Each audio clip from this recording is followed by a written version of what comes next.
Bonjour, aujourd'hui je vais partager avec vous un petit moment de réflexion sur les textes de Jean 15, versets de 1 à 8. Je suis la vraie vigne et mon Père est le vigneron. Il enlève tout rameau qui, uni à moi, ne porte pas de fruits, mais il taille, il purifie chaque rameau qui porte des fruits pour qu'il en porte encore plus. L'enseignement que je vous ai donné vous a déjà rendu pur. Demeurez unis à moi, comme je suis uni à vous. Un rameau ne peut pas porter des fruits par lui-même sans être uni à la vigne. De même, vous ne pouvez pas porter de fruits si vous ne demeurez pas unis à moi. Je suis la vigne, vous êtes le rameau. Celui qui demeure uni à moi et à qui je suis uni porte beaucoup de fruits, car vous ne pouvez rien faire sans moi. Celui qui ne demeure pas uni à moi est jeté dehors comme un rameau, il sèche. Les rameaux secs, on les ramasse, on les jette au feu et ils brûlent.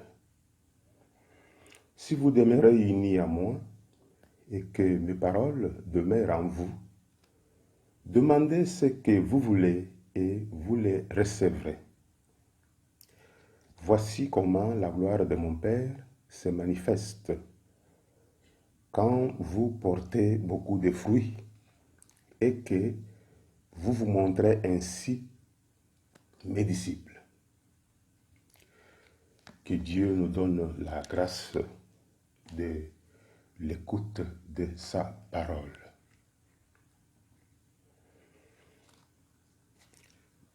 La vigne et le serment. Les sarments. Voici une image que nous présente l'évangile de Jean.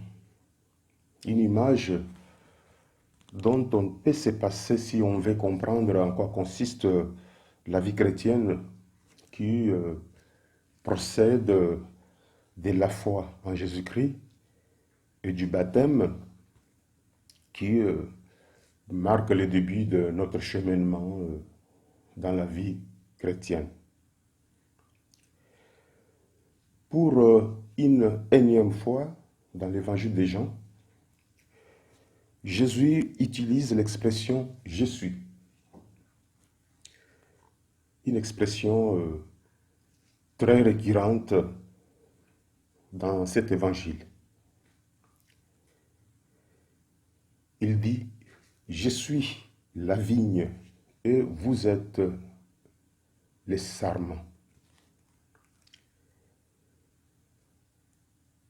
C'est ainsi que Jésus s'adresse à ses disciples qui, en ce moment-là, étaient en train de perdre tout espoir suite aux annonces répétées de Jésus concernant sa mort prochaine. Et les disciples se seront trouvés seuls, leurs rêves brisés, anéantis par la mort du Maître. Comment alors peut-il envisager le futur avec confiance sans la présence du Maître?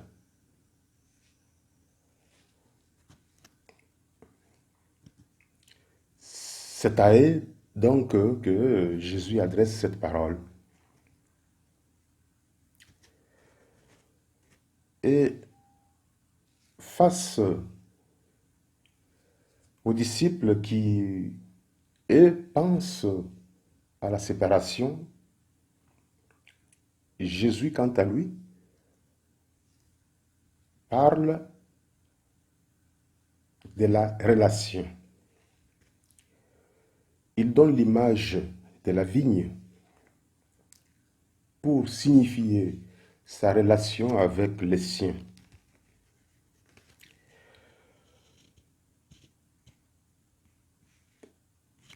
En disant, je suis la vigne et vous, mes disciples, vous êtes les sarments.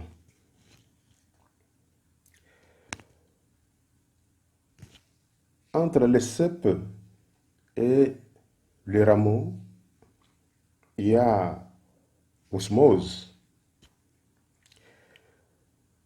La sève coule des racines aux branches. Les uns sont attachés aux autres. Ils dépendent les uns des autres. C'est cette osmose-là qui va signifier la relation qui va s'installer entre Jésus et les siens. La vigne, si connue dans la tradition juive, est l'image par excellence pour parler de la relation d'amour entre Dieu et son peuple. Dans l'Ancien Testament, Israël est la vigne de Dieu, la prunelle de ses yeux. Il demande beaucoup de soins et comme un vigneron expert, Dieu ne se lasse pas de lui accorder toute son attention. Ceci me permet de faire des considérations. En premier lieu, Dieu a établi une nouvelle relation avec nous en plantant sa vigne en Jésus-Christ,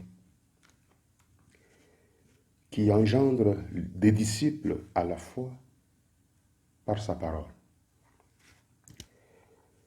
Comme un bon vigneron, Dieu s'occupe du développement de son vignoble.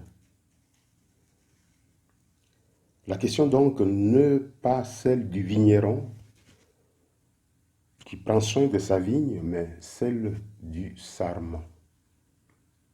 Et donc, pas celle du comportement de Dieu qui fait son travail, qui se dédie avec passion à son vignoble, mais celle du disciple. C'est le disciple qui est appelé à rester enraciné dans le Christ, dans sa parole.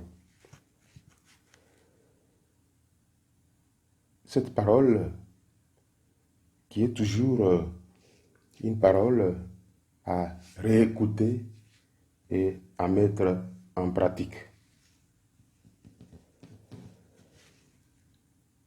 L'enjeu principal ici concerne les liens permanents du croyant avec son maître, le Christ. L'épanouissement de la vie spirituelle à long terme. Nous abordons ici la question de la fidélité dans la vie des foi, même en temps de tempêtes et de ténèbres, comme celui que nous vivons actuellement. Lorsque la foi est mise à rude épreuve. Et deuxièmement, l'image de la vigne nous renvoie à la relation qui existe entre les croyants. Et donc au lien de fraternité qui nous unit les uns aux autres. La vie des foi apparaît donc comme une circulation de la sève entre le cep qui est le Christ et le rameau ou les branches qui sont les croyants, mais aussi entre les croyants eux-mêmes. Jésus donc nous dit que nous sommes liés à une relation d'amour que Dieu nous a témoignée par sa mort sur la croix et sa résurrection.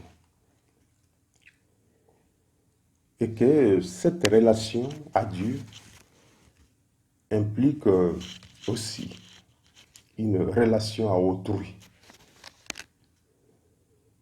Oui, nos vies n'ont de sens que dans cette relation triangulaire entre nous et Dieu et entre nous-mêmes les croyants. Autre chose, Jésus ne dit pas tout simplement que je suis la vigne, mais il dit, je suis la vraie vigne, celle qui ne trompe pas et qui est solide, et donc sur laquelle il est possible de construire nos vies en tant que croyants individuels et en tant qu'Église.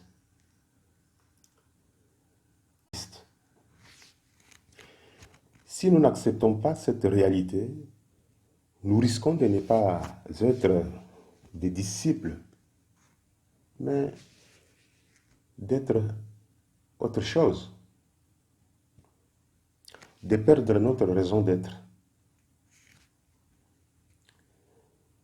Le mot que Jésus utilise à propos peuvent ne pas nous plaire, mais ils décrivent la conséquence logique d'une foi stérile, d'une foi qui ne produit pas du fruit. Toute branche qui ne porte pas de fruits à moi est coupée et jetée au feu. Alors, que Dieu nous donne la grâce de porter les fruits, de bons fruits, à sa gloire éternelle. Amen, et que Dieu vous bénisse.